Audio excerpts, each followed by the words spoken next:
You know, sometimes I really think that the humble flashcard is one of the unsung heroes of education.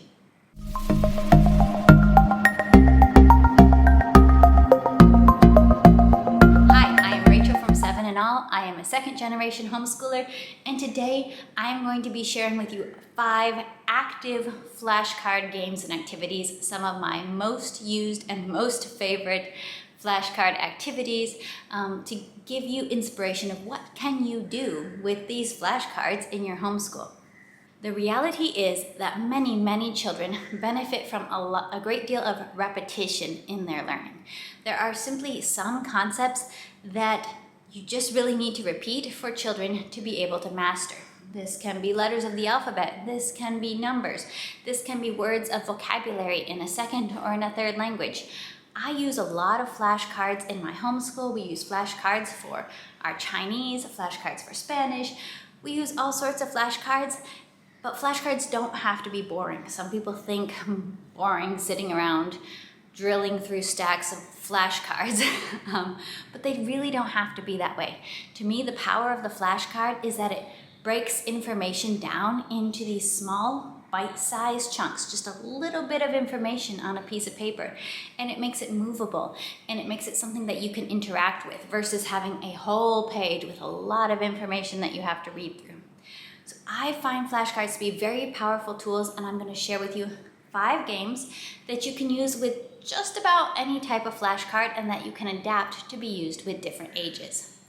Now, in this video, I am going to be using these 50 state and capital flashcards throughout the video as models for my games.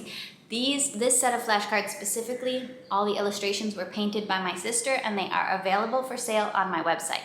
They have all the 50 US states and capitals. They are gorgeous, but all of these games are going to be applicable to just about any flashcard in any subject. The first favorite game that I have is Find It. Use your flashcards and then use some kind of master resource to have your students find whatever was on that flashcard. So for example, if you're working on learning the alphabet, you can take an alphabet chart. Maybe you use one with capital letters, maybe you use one with lowercase letters, and you give your child a flashcard and they have to find that letter of the alphabet on the board. Maybe you're using 50 state flashcards and you have a US map. You give your child a card and they need to find that state on the map. You could do it with countries, you could do it with numbers and a 100-number chart. But the experience of finding that little piece of information from the flashcard in the context of a larger chart or map can be really awesome. You can also take it off of a chart or map. If your toddler preschooler is learning shapes or colors, you can give them a shape or a color flashcard and they need to find that shape or that color around the house, or they need to find it from a set of toys. You can do it with foreign language vocabulary. Give them a vocabulary word, la puerta, and they have to go and find a door, a puerta, in your home. So find it, find that thing that's on the flashcard is a fabulous activity that can be used in so many different ways. The next activity is one that I really love, especially for older children or children who are a lot more verbal, children who like to talk, and it's Guess My Card.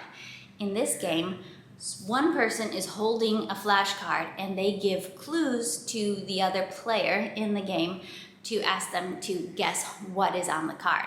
So you can do this with younger children who are learning letter sounds, and so maybe you have the letter A, and so you give clues that's like, this is the letter that comes at the beginning of astronaut. You can simplify it and do it that way. You can also make it more complex with higher level kind of flashcards. So for example, if this was my card, I could be saying, okay, this is the state where you could find Mount Rushmore, or this is the state where you could find Badlands National Park, or Wall Drug. So you can give different clues until your partner is able to guess what card you have. And this is one that you can play with teacher and student trading off. So your student can be giving you clues. And I really like that because then they're forced to describe what they know about something, try to describe whatever's on that card without actually just saying what it is. So it kind of triggers that deeper knowledge and that ability to describe something. So this is a really powerful game. The next activity is a speed drill, and this one is going to kind of depend on your kids whether this one is a hit or not. Some children can get very anxious about speed and needing to be fast at something. Some people get anxious about using timers, but other kids can be really, really highly motivated by timers and beating the clock. So you can play it in a few different ways, but you're probably going to want a phone or some other timer, and you just start a timer and then you try to go through a certain set of cards that you're working on and see how fast you can do it. And then you can write down that number, and the next day you can see, okay, can we beat our time from last time? Can we do it a little bit faster? You can also switch and do it a different way. You can set a 1-minute timer and try to count and see how many cards you can get through during that 1 minute. I especially like this game for certain subject areas where speed actually is very helpful. And the number one that sticks out with this is, of course, math facts. Because if our kids can really get automatic with their math facts, that is going to help them later on as they get into more complex math problems. So if you have addition, subtraction, multiplication cards, this can be a very useful activity. But you can also use it with just about any topic. With foreign language vocabulary is a way that we've used it quite a bit. Building that language vocabulary, building speed with that. I do have kids that tend to find the timing aspect fun and exciting. You could use it with 50 states, trying to go through if you were going to do it with these flashcards, I would hold them like this so that they're not seeing the answers, but labeling what the states are, what their capital is.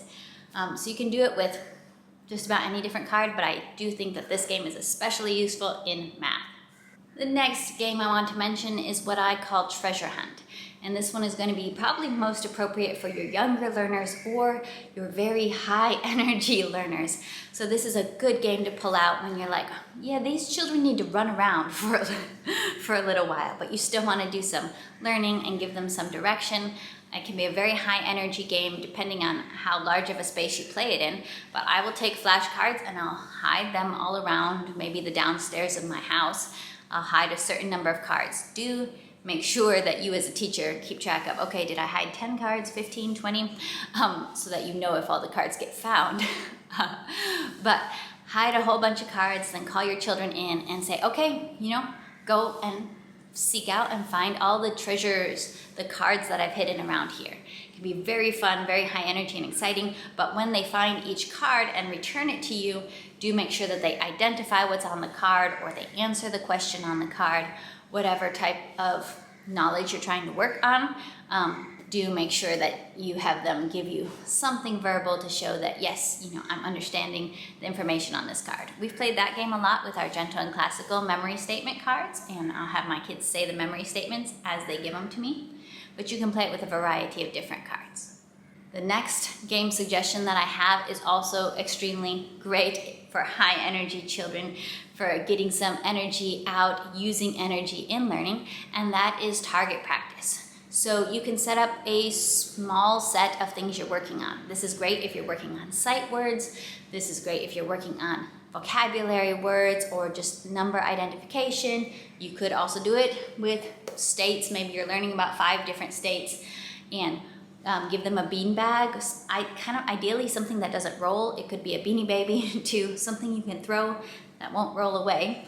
But spread out your cards on the floor to different sections. Give them something. Give them New Mexico. Give them the number 20. Give them whatever it is and try to have them throw and hit that particular card, or at least get close to that card with their bean bag or with their throwing object. These are some of my favorite and most used flashcard activities in my homeschool. If you use flashcard activities in your homeschool and you have a favorite, definitely leave it down in the comments below so that we can all benefit from hearing of different activities. I love to just have a handful of flashcard games kind of automatically in my pocket that my kids already know, that we can cycle through so that we can really make the most of these useful learning tools.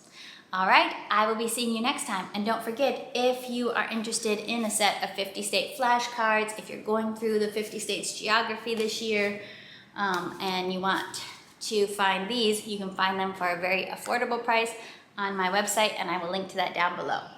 I'll be seeing you next time for more nerdy homeschool videos. Bye!